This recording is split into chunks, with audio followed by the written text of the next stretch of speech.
I'm Jane from BB Bold, and I want to show you how to make a Boro inspired reversible loop bag using my pattern. So the first step is to cut out the pattern. When placing the pattern near the fold, it is necessary to add a little extra allowance to allow for shrinkage. This will be trimmed back later. Cut around the pattern, leaving a little extra all the way around.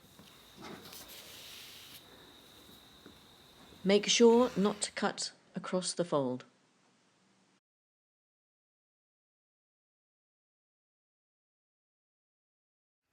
Follow this step with the base.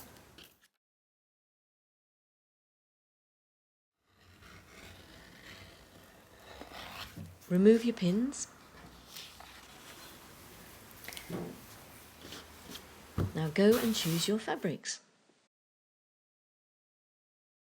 I have an overflowing scrap bag of yarn-dyed fabrics. As you arrange the scraps on the background fabric, just make sure to leave a bit of overlay.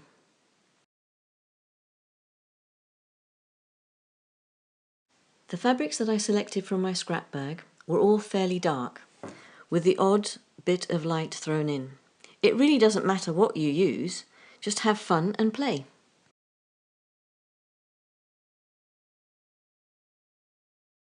I find a tiny spot of glue is helpful just to hold the pieces in place before tacking. Alternatively, you can simply stitch the strips as you go to the muslin fabric. And repeat this step with the base.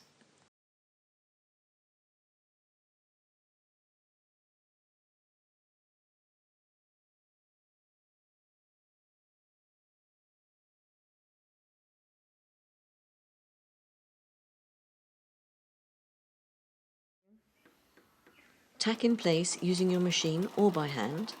You will only need a few rows of tacking. Feed the fabric through and remember to back tack at the beginning and at the end.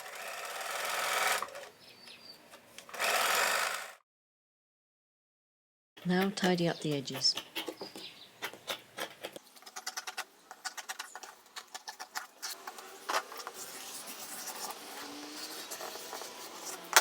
What I like about Boro projects is having the freedom to change your mind. I found I had too many reds in my project, so I trimmed them back, or actually even removed some and replaced them with others. Using a Hera marker and ruler, score some guidelines on the project. These are helpful. I actually spaced mine approximately 2.5 inches apart.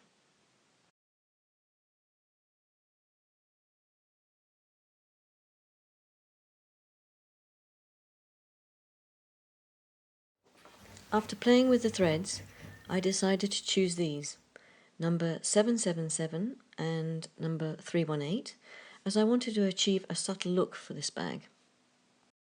I have used Olympus crochet threads, as I love the weight and shine of them. Also, Olympus Sashiko threads would work beautifully. These threads are the same weight, they're just different lengths.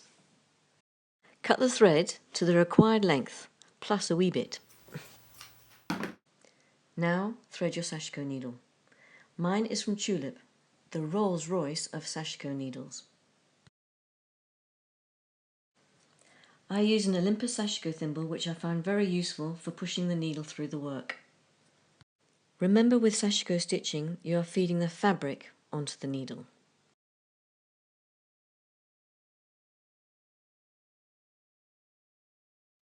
Ease out the stitches. Make sure to stitch down the overlapping pieces as you go.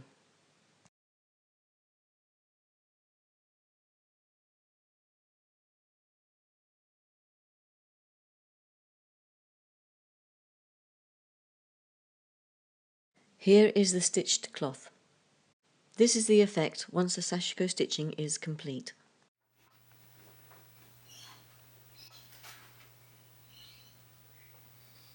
Now it's time to remove the tacking stitches. Now bring the piece wrong sides together and place the pattern on the fold.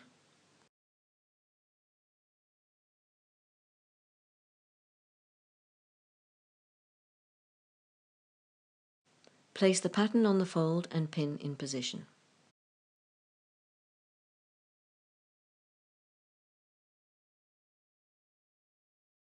And repeat this step for the base of the bag. Cut out around the pattern.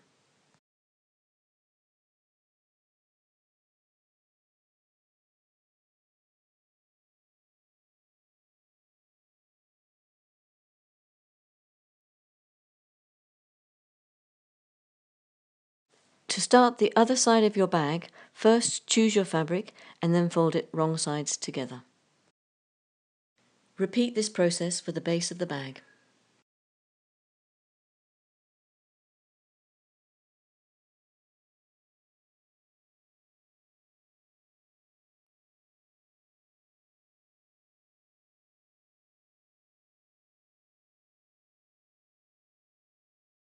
Iron-on interfacing has a soft side and an adhering side.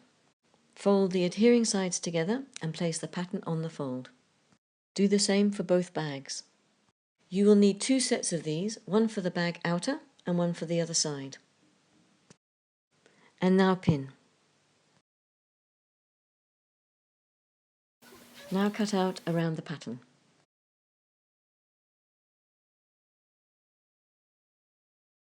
Now iron the interfacing to the wrong side of the bag pieces. This adds structure and also stabilises the stitches. With right sides together, join the short ends of the bag handle.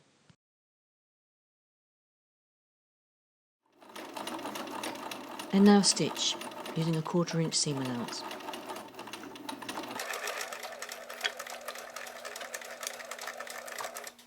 Stay stitch across here and back up there, just about 1 inch down, 1/4 inch from the edge.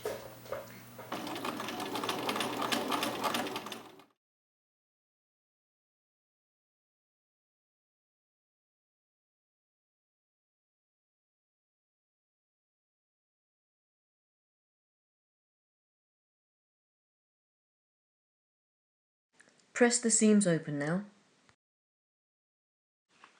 With the bag pieces right sides together, pin and stitch edge to edge, joining the 2 layers.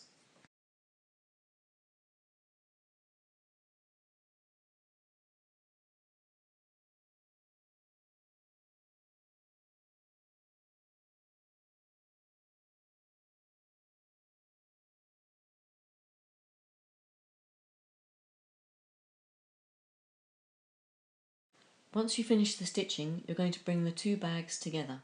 Pull the bag through so that you have 2 separate bags that are right sides together.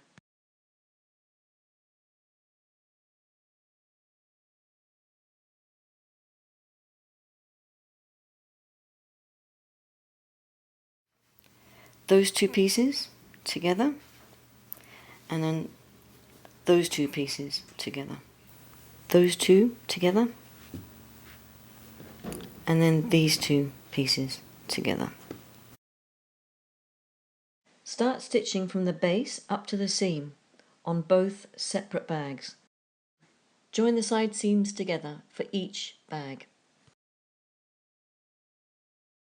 Now we've stitched the side seams, we need to put the bases in.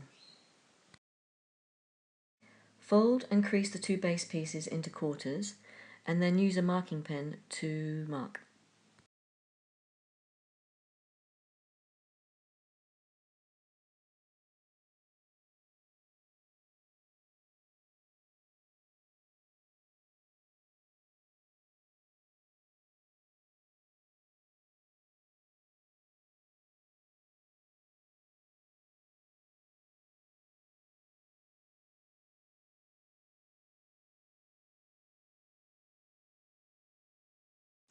Make sure that the base goes in this way, not this way.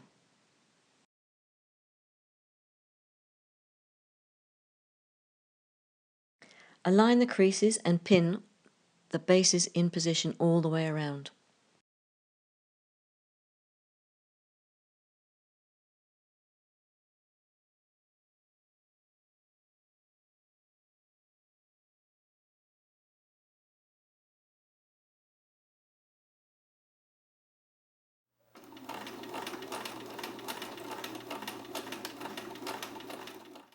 Clip just shy of the stitching line on the base of both bags.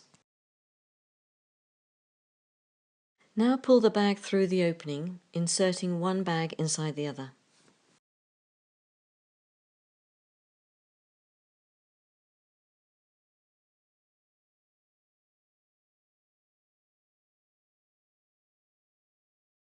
Press these seams with an iron.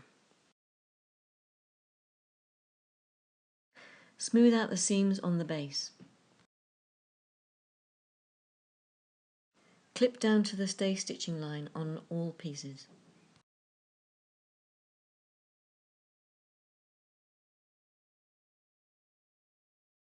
Turn under 1/4 inch on both bags and pin them together.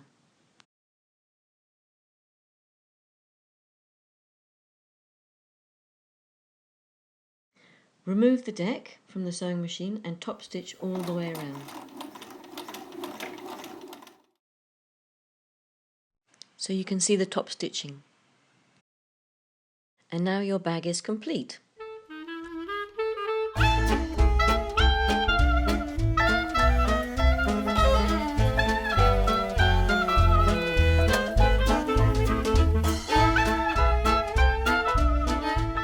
For more information on Boro, I highly suggest visiting Susan Briscoe's blog, Sashiko and Other Stitching.